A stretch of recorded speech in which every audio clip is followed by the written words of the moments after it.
Espero que el calor no sea algo que pueda estorbar a que podamos escuchar la palabra de Dios en esta tarde.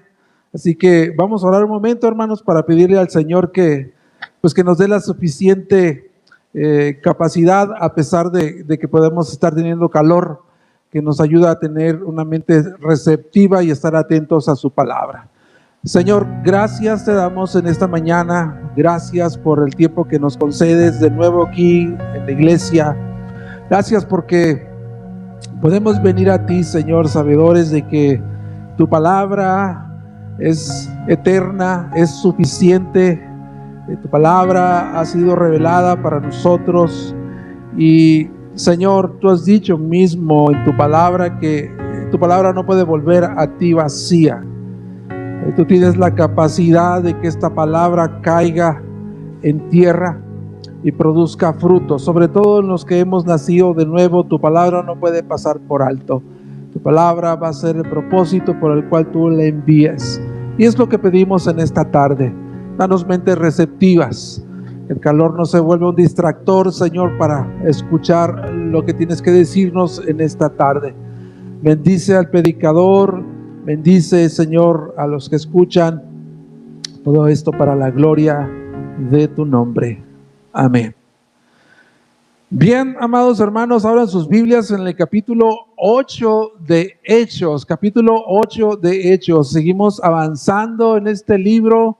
Un libro sorprendente, un libro que es verdaderamente inspirador.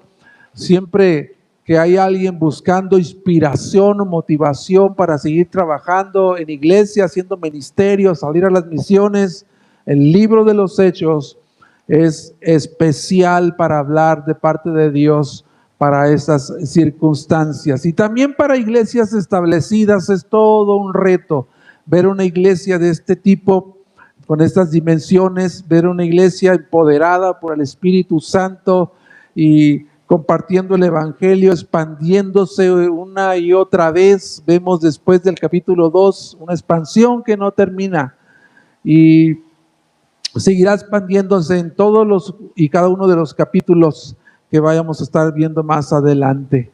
Y el sermón de hoy, hermanos, conforme al capítulo 8, es la persecución. El nombre de la predicación en esta tarde es la persecución y dispersión de la iglesia. Y leemos del versículo 1 al versículo 8. Dice: y Saulo estaba en completo acuerdo con ellos en su muerte. En aquel día se desató una gran persecución en contra de la iglesia en Jerusalén, y todos fueron esparcidos por las regiones de Judea y Samaria, excepto los apóstoles. Algunos hombres piadosos sepultaron a Esteban y oraron a gran voz por él. Pero Saulo hacía estragos en la iglesia, entrando de casa en casa y arrastrando a mujeres y hombres, los echaba en la cárcel. Así que los que habían sido esparcidos iban predicando la palabra. Felipe, descendiendo a la ciudad de Samaria, les predicaba a Cristo. Y las multitudes unánimes prestaban atención a lo que Felipe decía, al oír y ver las señales que hacía, porque de muchos que tenían espíritus inmundos, estos salían de ellos gritando a gran voz, y muchos que habían sido paralíticos y cojos eran sanados, y había gran regocijo en aquella ciudad. Quiero usar un hecho verídico que ocurrió en la selva ecuatoriana en el año de 1956. Un domingo 8 de 1956, en lo profundo de la selva ecuatoriana, 5 misioneros fueron asesinados brutalmente por indios aucas primitivos. Yo estoy seguro que tú conoces esa historia. Y creo que ya la hemos mencionado aquí acerca de que puedes ver esa película que se llama punta de lanza, es muy recomendable, apúntalo para que la puedas ver. Esta noticia de esta masacre conmocionó al mundo entero. Para algunos esto fue una tragedia porque 5 esposas con sus hijos quedaron huérfanos. Pero para otros tuvieron una visión diferente de lo que ocurrió en esa selva ecuatoriana. Entre ellos, Elizabeth Elliot, la esposa de Jim Elliot, uno de los 5 mártires. Ella comentó lo siguiente. Ella dijo: para el mundo en general, esta fue una triste pérdida de 5 vidas, pero Dios tiene su plan y propósito. Elizabeth, su esposa de Jim Elliot, pronto se enteró que la muerte de esos 5 misioneros, incluyendo a su esposo, impactó a otros creyentes. En Brasil, un grupo de indígenas en una base misionera en la selva, después de escuchar la noticia, ellos se pusieron de rodillas y pidieron perdón por los indígenas aucas que no conocían a Cristo. Por allá, por Inglaterra, un piloto comandante de la Fuerza Aérea, al escuchar esa noticia, renunció para que posteriormente ingresara de manera voluntaria a la Asociación Misionera de Aviación. Otro que escuchó las noticias, un misionero africano, dijo: nuestro trabajo no volverá a ser el mismo. Conocíamos a 2 de los hombres y sus vidas han dejado huella en las nuestras. ¿Por qué te cuento esta narración verídica, hermanos? Porque hubo vidas transformadas por lo que ocurrió en esa selva. Para algunos fue una tragedia, para otros fue un testimonio que impulsó sus vidas para rendirse al señorío de Cristo. La semana pasada nosotros vimos el asesinato de Esteban. Recuerda que fue apedreado y que esas ropas fueron puestas a los pies del joven Saulo, que estaba completamente de acuerdo con la muerte de Esteban. La muerte de Esteban fue una prueba muy dura, muy triste para la iglesia, para toda la iglesia. Él era un diácono lleno de sabiduría y de gracia, un predicador elocuente que contaba con el respaldo de Dios en señales, en prodigios. Él se convirtió en el primer mártir de la iglesia. Y la pregunta sería aquí, sería la siguiente: ¿por qué alguien tan dotado como Esteban tuvo un breve ministerio? Esteban ya no está en la iglesia para servirla. Esteban ya no está en las calles predicando a Cristo, haciendo señales y milagros. Sin embargo, su influencia que dejó en la iglesia no murió. Sigue viva, influenciando a otros creyentes. Y eso es lo que vamos a ver hoy. Hoy vamos a ver cómo el poder de la persecución, ¿escuchaste bien? El poder de la persecución detonó la dispersión de la iglesia, que resultó en una proclamación del evangelio de una manera inimaginable. Vamos a ver 3 cosas nada más. Dale por favor un clic, Juan. Vamos a ver el primer punto.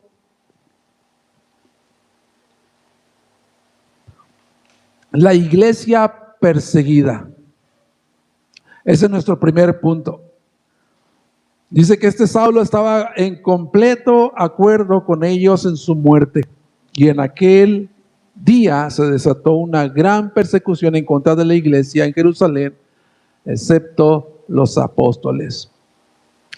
Vemos a la escena aquí entrando a Saulo, el joven Saulo de Tarso, que estaba completamente de acuerdo, aprobando la muerte de Esteban. Y esta muerte de Esteban, amados hermanos, se convirtió en el catalizador que encendió una gran persecución en contra de toda la iglesia, que los obligó a salir de Jerusalén y fueron dispersados por las regiones de Judea y Samaria. Pero si notaste el texto, esa persecución ya no era directamente contra los apóstoles, con el grupo de los 12.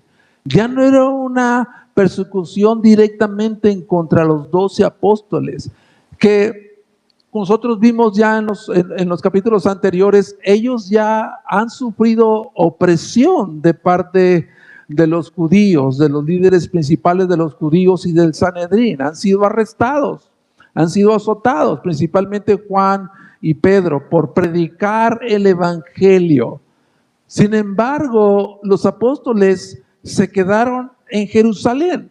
Ellos no fueron perseguidos, ellos se quedaron ahí en Jerusalén. Pero a partir, dice Lucas, que a partir de la muerte de Esteban, la persecución se enfocó. El blanco directo en el que se enfocó esta persecución fueron los judíos helenistas. ¿Por qué? Porque eso es lo que vemos en el texto. El texto no da muchos ejemplos acerca de que fueron específicamente los judíos helenistas, sino está diciendo que los apóstoles fueron los que por excepción no fueron perseguidos. Era una persecución directa, enfocada. Al blanco de ataque eran los judíos helenistas. Ellos fueron dispersados.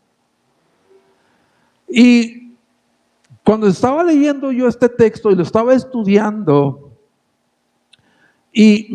rápido, como dice Beto, me hizo ruido del por qué los apóstoles se quedaron en Jerusalén y no salieron a predicar el evangelio a Judea y Samaria. Tal vez, muchos de los eruditos dicen que tal vez los judíos, los apóstoles nativos de ahí, los judíos, tenían prejuicios religiosos y raciales aún hacia los gentiles y los mantuvo establecidos temporalmente en Jerusalén compartiendo el evangelio, porque más adelante vamos a ver que la iglesia en Jerusalén seguía establecida con miembros activos en esa ciudad de Jerusalén. Pero la manera en la que Lucas narra o describe esta persecución nos deja ver, hermanos, la furia desmedida en que se presentó esta persecución. Lucas dice que Saulo hacía estragos y la Reina Valera dice que asolaba a toda la iglesia. Lucas describe a Saulo, hermanos, como un animal salvaje que está en busca de cazar a su presa. Entraba a sus casas, dice Lucas, y arrastraba a hombres y mujeres. Esto es literal, hermanos. Esto no es figurativo, esto es literal. Pablo entraba a las casas, tomaba a mujeres y hombres, les ataba los pies y las manos y los amarraba detrás de su carreta para arrastrarlos arrestados. Wow, eso es impresionante. Enfurecido, no contento en la persecución en Jerusalén, él salía fuera de Jerusalén y todavía tenía las cartas de aprobación de parte de los principales sacerdotes para ir tras la casa de los creyentes. Saulo era como, si lo podemos poner o lo podemos actualizar al día de hoy, era como un cazarrecompensas. Era como un cazarrecompensas Saulo, un capo religioso que secuestraba en las sinagogas a los discípulos de Cristo. Era un asesino despiadado que se complacía, hermanos, en destruir familias enteras de creyentes. La persecución que él despertó ya no era por predicar el evangelio de Cristo de manera pública. Ya no era una persecución por predicar el evangelio públicamente, sino Saulo, en un intento cruel y sádico, quería destruir la iglesia. Y eso es lo que dice Hechos 26, 9 al 11. Es necesario leer este texto porque nos va a dar mucha luz acerca de cuál era la actitud de Pablo contra los creyentes. 26, 9 al 11 dice: yo ciertamente había creído que debía hacer muchos males en contra del nombre de Jesús de Nazaret. Esto es precisamente lo que hice en Jerusalén. No solo encerré en cárceles a muchos de los santos con la autoridad recibida de los principales sacerdotes, sino que también cuando eran condenados a muerte, yo añadía mi voto, castigándolos con frecuencia en todas las sinagogas. Procuraba obligarlos a blasfemar y, enfurecido contra ellos, seguía persiguiéndolos aún hasta en las ciudades extranjeras. Ese es Pablo, hermano. Es presentado como una bestia que va en búsqueda de cazar a su presa. Un asesino despiadado, tratando de destruir la iglesia. Porque Pablo, en su celo religioso, creyó. Él creyó en su celo religioso y racial, creyó que estaba sirviendo a Dios al encarcelar y ejecutar a los cristianos. Yo no sé cómo puedas ver esta descripción de Lucas acerca de Pablo, de este hombre, hermanos, que yo creo que muchos de nosotros tenemos personas conocidas de las cuales hemos pensado, él no puede ser salvo, tiene una vida oscura, tiene una vida plagada de pecado, yo creo que Dios no lo puede alcanzar. Pero si Dios, hermanos, si Dios tuvo misericordia de Saulo, de este hombre, alguien que vivía una vida tan oscura que trataba de destruir a la iglesia, ¿habrá alguna otra persona que Dios no pueda salvar? Dios puede salvar hasta el más vil de los pecadores, como él dijo, de los pecadores yo soy el primero.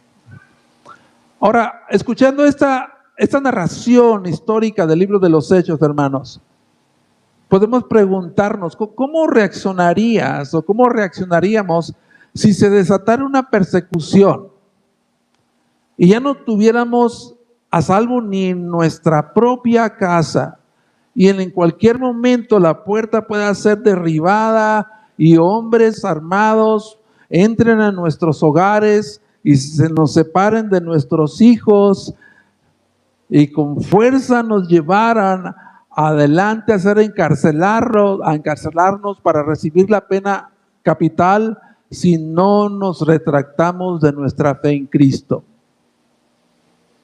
¿Cómo reaccionaríamos a eso, hermano? Nosotros estamos leyendo una narración histórica, pero ¿qué tal si sucediera? En muchos lugares está ocurriendo. Y según las estadísticas, mientras que yo te he estado predicando por estos 15 minutos, han muerto por lo menos 15 personas que han sido perseguidas por el evangelio, por predicar el evangelio. En lo que estamos sentados aquí tú y yo. Pero la otra pregunta también que podemos hacernos es, al ver toda esa devastación de los creyentes siendo arrestados, maltratados, heridos, arrastrados, si podemos ver esta descripción, podemos también pensar y preguntarnos por qué Dios no interviene. ¿Por qué Dios no interviene mientras ellos sufren? ¿O por qué Dios no interviene cuando los cristianos sufren? Es una pregunta que estuvo en mi cabeza mientras iba este texto una y otra vez, pero al ver el texto en el que el mismo Pablo narra cómo fue alcanzado por Cristo yendo a Damasco, recibí del por qué supuestamente Dios no interviene mientras ellos sufren. Quiero decirte, hermanos, que los creyentes de la iglesia primitiva no estaban sufriendo solos. Por ningún momento pase por tu cabeza que ellos estaban siendo abandonados, dejados a su propia suerte y que Dios no estaba interviniendo. Dios mismo participó de su sufrimiento y Dios sufre cuando su pueblo sufre y hace suyo el dolor de la persecución de sus escogidos. Cuando Pablo iba rumbo a Damasco a seguir persiguiendo creyentes para arrestarlos, tiene el encuentro con Cristo. En el versículo del capítulo 9, versículo 4, Saúl recibe esas palabras cuando se encuentra con Cristo. Se le manifiesta a Cristo resucitado y le dice: Saulo, Saulo, ¿por qué me persigues? Yo soy Jesús a quien tú persigues. ¿Te das cuenta que Dios estaba sufriendo juntamente con su pueblo la persecución? De que el dolor y el sufrimiento y todas aquellas cosas que estuvo pasando su iglesia que fue perseguida, Él hacía suyo ese dolor de la persecución de sus escogidos. A mí es el que me estás persiguiendo, dijo Jesucristo. Y hablando acerca de la persecución o el dolor o el sufrimiento, hermanos, yo sé que nadie de aquí de nosotros quiere padecer ni sufrir, ninguno de nosotros. Sin embargo, en la palabra de Dios, Dios ha dicho que en ocasiones, hermanos, la voluntad de Dios es que los cristianos sufran. Nosotros, los creyentes, suframos. En la mañana estuvimos en el discipulado y se citó una cita que hablaba acerca de que todos los que quieran vivir piadosamente sufrirán persecución. Y primera de Pedro 3:17 dice lo siguiente: pues es mejor. Pedro le está extendiendo una carta a una iglesia que está siendo perseguida por Nerón. Sabemos esa historia, ¿no? Que Nerón desató una persecución a esa iglesia, a la cual Pedro está extendiendo su carta y le dice en el versículo 17: pues es mejor padecer por hacer el bien, si es así la voluntad de Dios, que por hacer el mal. Mejor es padecer por hacer el bien, si así es la voluntad de Dios, que por hacer el mal. ¿Te das cuenta que en ocasiones la voluntad de Dios es que nosotros suframos? ¿Por qué, hermano? Porque el sufrimiento injusto forma parte de la voluntad de Dios para los que le aman. Vuelvo a repetir, ninguno de nosotros desea sufrir, ninguno de nosotros desea que sea perseguido y sufrir por esa causa. Pero si vamos a sufrir, hermano, que sea por hacer el bien y no por hacer el mal. Y quiero detenerme allí, hermano, para darte ánimo, para extenderte el ánimo y la gracia del Señor, si es que entre nosotros hay alguien, si entre nosotros hay alguien que está sufriendo rechazo, alguien que está recibiendo burlas o está siendo menospreciado por causa de Cristo y de su evangelio. quiero decirte que recibas ese sufrimiento como parte del plan sabio de Dios para bendecir tu vida. En el mundo en el que nos encontramos hoy, hablar acerca de que el sufrimiento es usado por Dios para bendecir a sus hijos, ¿verdad?, es contracultural. Pero si estás sufriendo persecución, menosprecio, injusticias, rechazo, tómalo como de parte de Dios. ¿Sabes por qué? Porque el sufrimiento injusto nos hace partícipes de los sufrimientos de Cristo. Nos hace más parecidos a Cristo. Y también Dios sabe hasta dónde cada uno de nosotros podemos soportar, es lo que dice Corintios también. Dios sabe hasta dónde cada uno de nosotros podemos soportar y Él nos concede, hermanos, el poder del Espíritu Santo, su gracia abundante que nos motiva a obedecer a Dios, aun cuando esa obediencia pueda ser dolorosa. Quiero animarte a que perseveres. El segundo punto, la iglesia dispersada.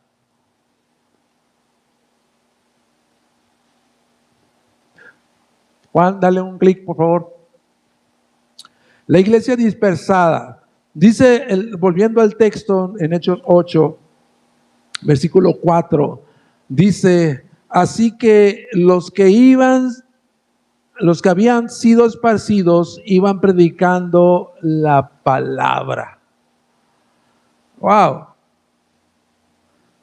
Todos los que habían sido esparcidos por las regiones de Judea y Samaria iban predicando la palabra. Yo creo que nos gozamos cuando estuvimos predicando los capítulos 2, 3, 4 y 5 y 6, cuando vimos a una iglesia que estaba unánime, ¿recuerdas? Que tenían todas las cosas en común. Esta iglesia que estaba unánime, gozando de una fraternidad sin igual, creciendo numéricamente, por los predicaciones de Pedro de 3,000, 5,000, una prédica del evangelio que contaba con el respaldo de Dios, haciendo prodigios, señales, haciendo cosas portentosas y maravillosas esta iglesia. Pero si nos dimos cuenta, todo eso fue únicamente alrededor del templo en Jerusalén. Allí evangelizaban, allí predicaban, allí hacían las señales. En cierto modo, los apóstoles se establecieron exclusivamente en Jerusalén. Entonces, ¿qué ocurrió? Dios permitió, hermanos, la persecución y la dispersión para movilizar a la iglesia hacia el cumplimiento de la gran comisión que Jesús les entregó antes de subir a ascender al Padre. ¿Recuerdas?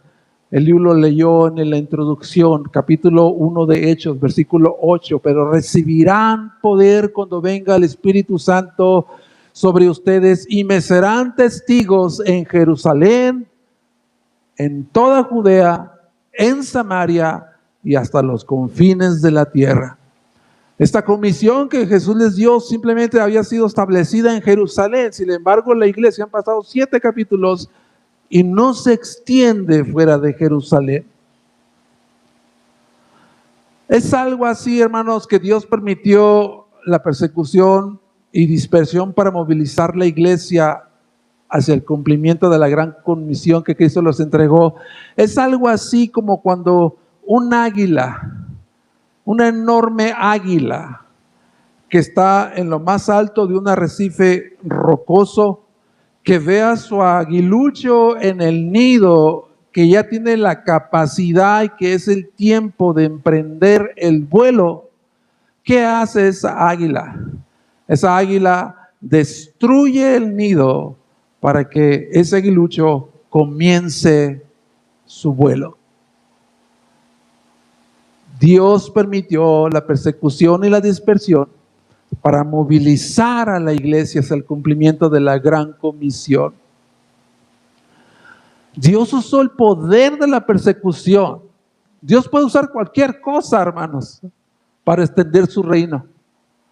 Dios usó el poder de la dispersión para dispersar a su iglesia y para traer un nuevo nivel de compromiso para compartir el evangelio. De repente el evangelio empezó a cruzar fronteras, pueblos, aldeas, ciudades, en medio de una feroz persecución.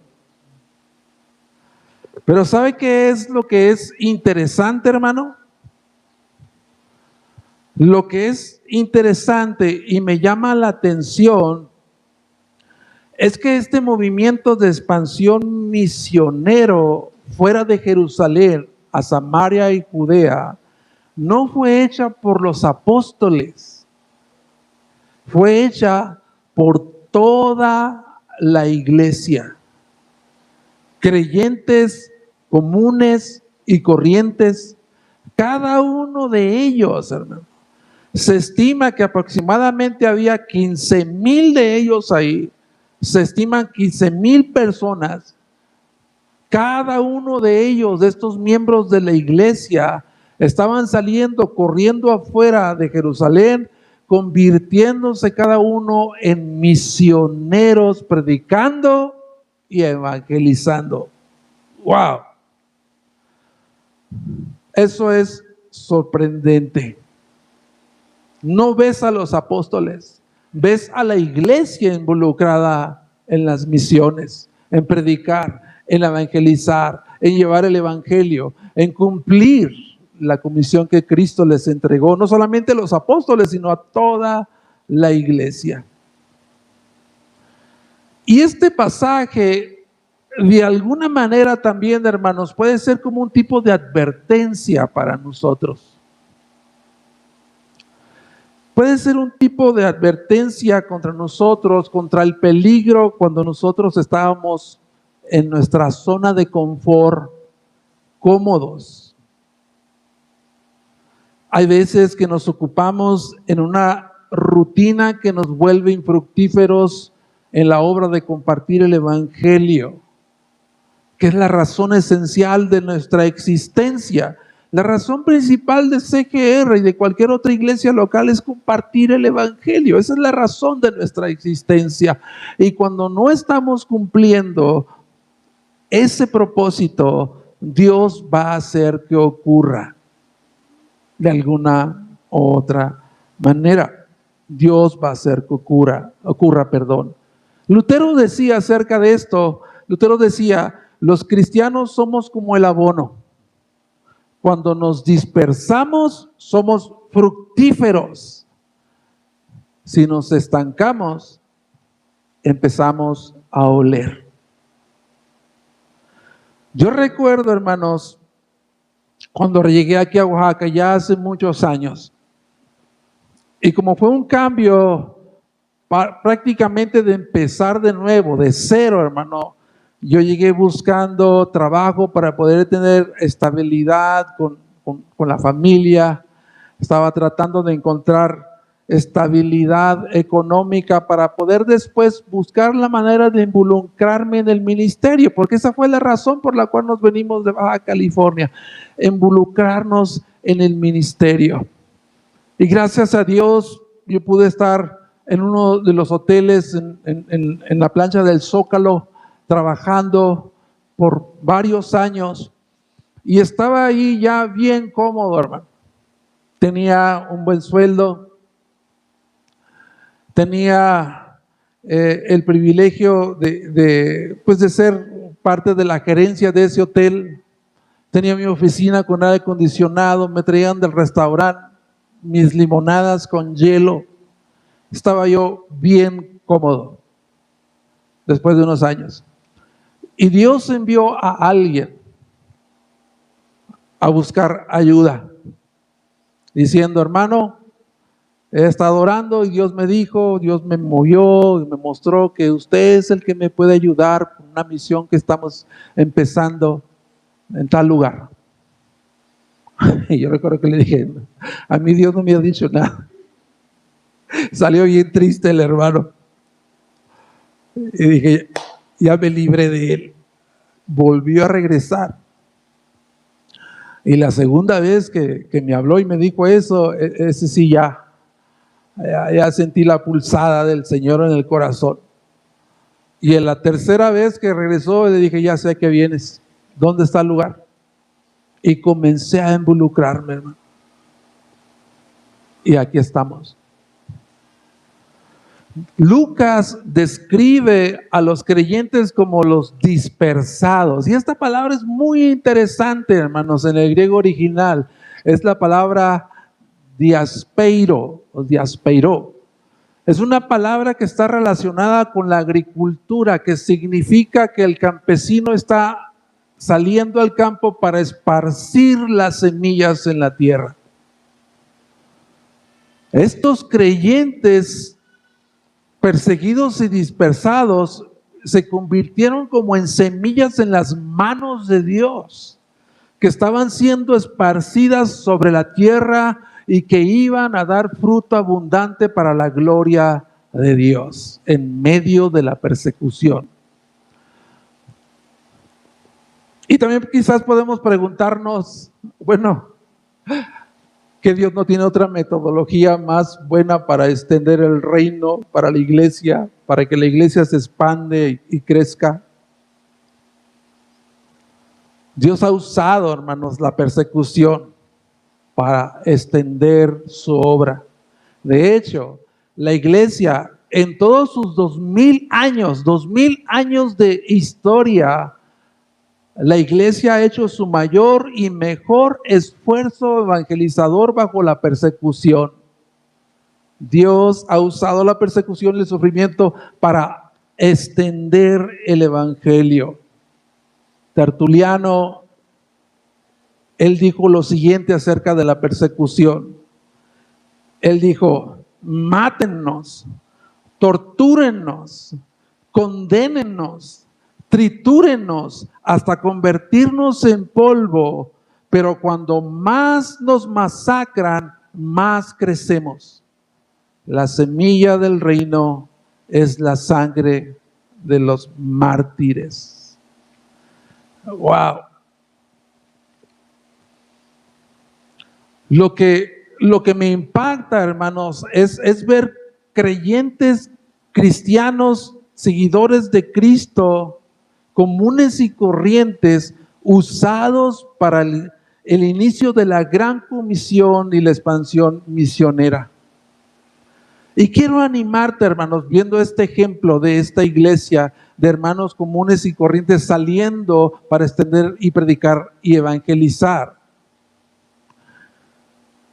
La mayoría de las personas, hermanos, no llega a Jesús a través de un predicador profesional o un evangelista profesional. No. La mayoría de la gente llega a Jesús por medio de creyentes que han experimentado una auténtica salvación y conversión y que son usados por Dios para dar testimonios que Cristo es su suficiente Señor y Salvador. Cuando uno está enamorado de alguien, de alguna persona, ¿cuál es el tema predominante de su pasión? La persona con la cual está enamorado. Habla de ella. Cuando uno está y le gusta un deporte, ¿verdad? Te apasiona un deporte, hablas de lo que te apasiona, hablas del deporte. Bueno, Dios usa a los creyentes apasionados, que han experimentado su salvación y que están dispuestos a compartir de una manera sencilla el evangelio a otros. Ellos lo hicieron en medio de la persecución. Y checa lo que dice Pablo en Filipenses 1:12. Pablo dice lo siguiente: quiero que sepan, Pablo le dice a la iglesia en Filipenses, quiero que sepan, hermanos, que las circunstancias que me han visto, han redundado en un mayor progreso del evangelio, de tal manera que mis prisiones por la causa de Cristo se han hecho notorias en toda la guardia pretoriana y a todos los demás.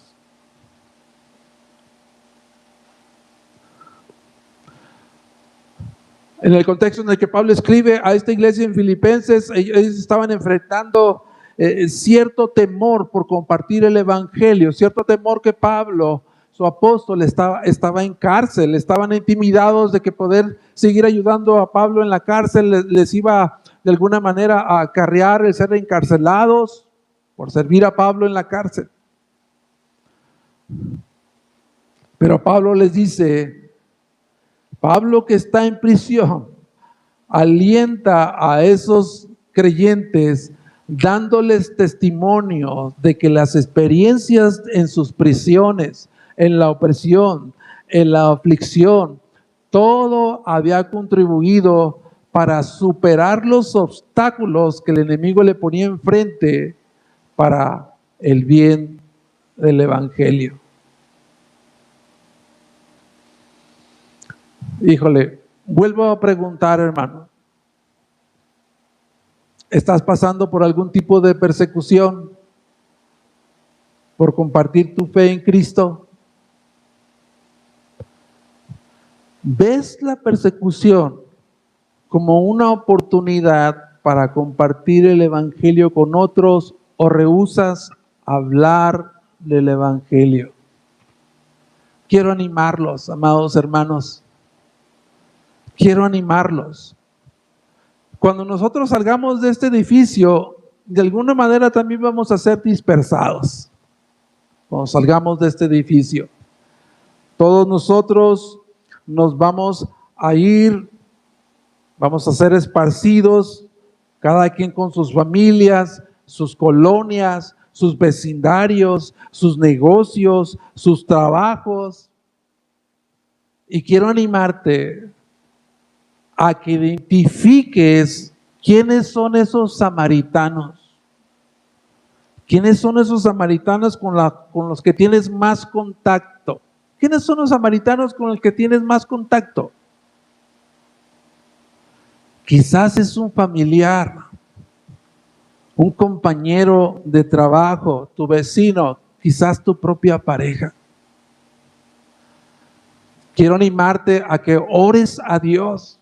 Busca a Dios, pídele a Dios que te dé la oportunidad de compartir tu fe a pesar de las dificultades que estés pasando y que Él te dé la gracia para hablar con valor y firmemente y en amor a esa persona.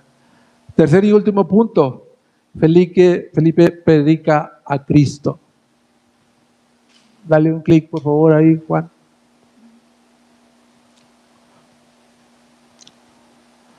Volviendo a Hechos 8, a la narración de Hechos 8, Felipe predica a Cristo en Samaria.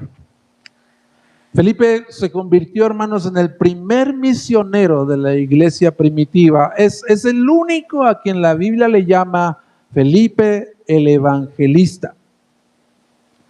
¿Quién era este Felipe? Yo sé que tú recuerdas cuando predicamos el capítulo 6 de Hechos. Felipe forma parte de esos judíos griegos helenistas que fue escogido por la iglesia para diaconar las mesas, para servir a las mesas, para servir a las viudas de los griegos que decían que estaban siendo descuidadas. Lo que puedo ver es que Felipe, este diácono que servía las mesas, fue fiel en su tarea de servir a la iglesia de esa manera. Y Dios, hermanos, le dio un ministerio más amplio. Dios le dio un ministerio más amplio que servir simplemente a las mesas, de ser un administrador de los recursos materiales de la iglesia. Le dio un ministerio más amplio para comenzar la obra evangelizadora en una de las regiones que jamás, hermano, jamás pudieron haberse imaginado ser alcanzada por los judíos. ¿Por qué te digo esto? Te darte un poco de contexto. Los judíos tenían cientos de años con un desprecio hacia los samaritanos. Los consideraban una raza mixta e impura. Eran descendientes de matrimonios entre Israel y pueblos paganos establecidos por los asirios. ¿Recuerdan? Hacer un poquito de memoria, Jerusalén se dividió en el reino del norte y en el reino del sur con la muerte de Salomón. El reino del norte, con sus 10 tribus, fueron conquistados y llevados esclavos por los asirios. Pero quedaron algunos judíos allí, que después, con el tiempo, los asirios regresaron para establecerse allí y se mezclaron con matrimonios mixtos con los judíos, formando así los samaritanos. La rivalidad en estos dos grupos, judíos y samaritanos, hermano, era tan grande, así tan inmensa, que cuando ellos se dirigían a algún lugar y tenían que pasar por Samaria, ¿qué es lo que hacían? La rodeaban, con tal de no pasar por allí. Así de ese tamaño era el odio que tenían y la rivalidad contra los samaritanos, los judíos. ¿Recuerdas en Juan cuando Jesucristo tiene este encuentro con la mujer samaritana? Juan capítulo 4, que Jesús le pide de beber a la mujer samaritana que llegó a ese pozo. Y la mujer le responde a Jesús: ¿cómo tú siendo judío me pides de beber si los judíos no tienen tratos con los samaritanos? Y no sé si recuerdas cuando Jesús ya había estado decidido para ir a Jerusalén, le dijo a sus discípulos, específicamente a Juan y a Jacobo, le dijo: vayan a una aldea de samaritana y preparen un lugar para ir para celebrar la Pascua. Ellos fueron, no los recibieron. Juan y Jacobo regresan con Jesucristo y le dijeron cuando regresaron: si quieres, podemos orar para que descienda fuego y los consuma. Eso habla, hermano, radicalmente del calcitrante odio contra los samaritanos. Sin embargo, esos despreciados samaritanos tenían la esperanza de la venida de un Salvador, de un libertador que restauraría todas las cosas. Volviendo a la conversación entre Cristo y la mujer samaritana, dentro de ese diálogo, la mujer samaritana le dijo a Jesús: sé que el Mesías, Juan 4:25, sé que el Mesías viene, el que es llamado Cristo, y cuando Él venga nos declarará todo. Y Jesús le dijo: yo soy el que habla contigo. ¿Recuerdas que hace un poquito atrás en el sermón te dije que los apóstoles habían quedado en Jerusalén porque aún dicen los entendidos que todavía existía en ellos, ¿cómo podré decírselos? Existía en ellos todavía ciertos prejuicios religiosos y raciales. Por eso creen que se quedaron en ese lugar, por eso no salieron. Pero Felipe, hermanos, Felipe es otra historia, porque Felipe es un judío griego. Él no tiene estos prejuicios religiosos ni raciales de los judíos y se dirige a Samaria. El texto dice: para predicarles de Cristo, de ese Cristo que ellos esperaban. Lo asombroso Lo asombroso de que cuando Felipe llegó a ese lugar, Dios ya había producido un hambre por Dios, por la presencia de Dios. Esa gente estaba preparada por Dios para recibir el evangelio, porque el texto dice en el versículo 6, las multitudes unánimes prestaban atención a Felipe, a lo que decía Felipe al oír y ver las señales que hacía. Dios ya había preparado a los samaritanos para levantar una cosecha. Las multitudes estaban unánimes, atentos al mensaje del Cristo. Y esto te va a llamar la atención. Jesús dijo esto después de hablar con la mujer samaritana. Justo cuando los samaritanos se acercaban a Cristo por medio del testimonio de la mujer que fue y dio testimonio de Cristo a toda su aldea, y se levantó una gran cosecha de almas. Jesucristo dice en ese mismo texto del 4:35, les dice a sus discípulos: ¿no dicen ustedes, faltan 4 meses y después viene la siega? Pero yo les digo, después de lo que ocurrió con la mujer samaritana que fue y dio testimonio a su aldea, yo les digo, alcen sus ojos y vean los campos que ya están blancos para la siega.